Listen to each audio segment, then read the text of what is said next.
Hi, this is Nick. Welcome to Nick's Fix. Garum, Garos and Budu, friendship sharing and the ancient civilizations.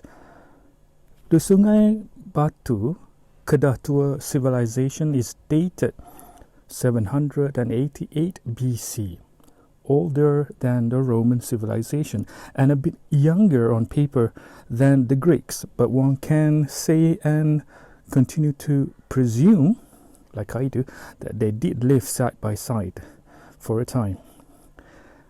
The existence of Garos, Garum and Budu in the crudest form to the clear amber-like liquids is a testament to changing of times, but also about remembering the roots and survival of the human species. Why Garum, Garos and Budu is a world heritage and legacy? While Greek's Garos is at least mentioned in at least one liner or more, everything else about ancient fish sauce making and origins has been all about Roman Garum this and Roman Garum civilization that. There's nothing wrong with that, but we are also forgetting something important. The Greeks were there first. One can say Romans were bigger, better, more powerful, blah blah blah, but when it comes to fish sources, Garos is indecently shoved aside to the back of the room. There is a sense of injustices there, a tiny wee bit. Although I relish innovations, I treasure great findings and changes, which is what Roman Garum represents, and also other Asian fish sauce versions. It's not wrong to go back to where it all started, not just to reminisce, but study, take interest and learn from all of them. The ancient Malays version of Garos and Garum is Budu. Even in its modern form, it still recalls its former heritage self, and nothing much has changed since. There are rows and rows of other kinds of fish sauces today in the market: clear, watery, amber-like, dark, blackish like squid inks and more, all with promises to titillate one's senses to the hilt and beyond. Through it all, interestingly, the face of Budu remains unchanging, the loyalty steadfast. People still likes the original version of it, for Budu. Relearn about it again and again for the younger generation, and to replicate it from the ancient ancestors of Malays. Taking shape as murky, brownish, rusty, muddy, pungent and salty, the Budu is the epitome of culinary delight, often purposely shoved aside by mainstream media, not only locally but at the Southeast Asian stage too. It is as if appreciating Budu is deemed worthy of not being noticed, unworthy of even glances. That's the true fate and destiny of this Garum and Garos of the East. Too many times, food reviewers, critics and connoisseurs left out Budu, and it is heartbreaking. Or is it because it is still the ancient Malays' deep-held secret? In one article, Vietnam is touted as having to consume it so much that they are the world's biggest connoisseurs of fish sauce. They boast a dedicated 12-room museum just for fish sauce, and somehow claim origin to the Champa kingdom, the fish sauce. The Champa kingdom is nowhere different to the ancient Malay Kelantans. They were all ancient Malays.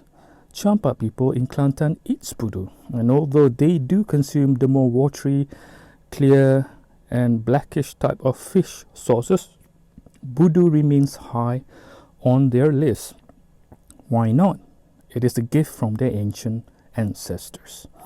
Since the media and most food critics are too consumed in ignoring ancient Malays' Budu, I find the fate resembles a bit the fate that has befallen Garos, the predecessor of Romans, who are all about Garum and nothing else.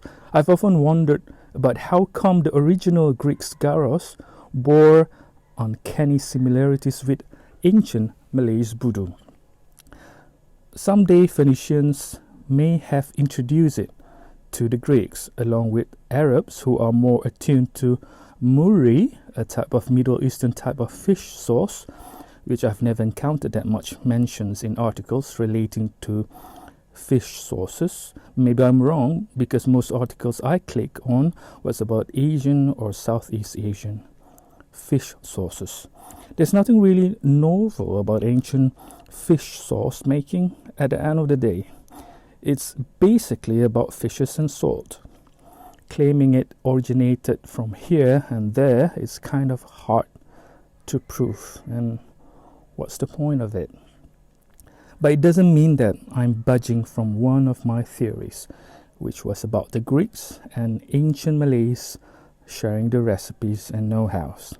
The ancient Phoenicians were attributed to being great seafarers, but so was the ancient Malays actually. For all this while, we are too fixed in seeing or expecting ancient Malays just waiting there, waiting for civilized folks, merchants and seafarers from all around the world to pay a visit. What bollocks. That worldview needs changing. The ancient Malays take their ships and go everywhere.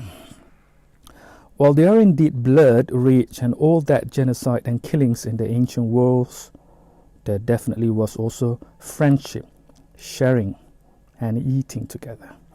While Budu or Garos might not be the most luxurious of items, perhaps maybe later in Roman times it was, because it was heavily marketed, branded and manufactured in all its varieties. Sharing it with others, the Budu and Garum, is an act of camaraderie. It can still be seen as that, with all the faith and goodwill. In all my traversing of history and ancient stories, which is not much, I've never encountered any ill will or bloodbath between the ancient Greeks and ancient Malays. Maybe they couldn't be bothered. True, maybe, because they're so far away. But remember, the ancient Malay lands, or Aurea Chersones or Suvarna Bhumi, is the land of gold.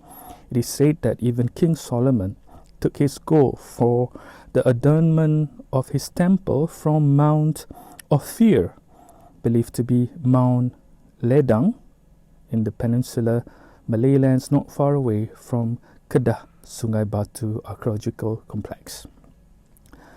Whilst the world has moved on, the food critics insisted that the best of the best of fish sauces has always been not Budu, the Garos and Garum of the East. In fact, they blindly leave it out altogether. The Kelantanese remembers their ancient ancestors' heritage and perhaps the wonderful probable friendship, camaraderie, trust and loyalty between the ancient Malays with the great ancient Greeks. Maybe it's a bit of a stretch, a big one at that. After all, it's just about some stinky fish, murky, rusty, brownish thing. But for aficionados of Budu, Garos and Garum, or fish sauces in general, nothing can go wrong with all of that.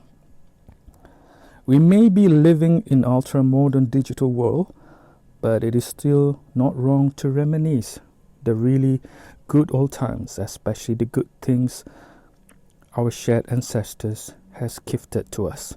Long live Budu, Garum and Garos.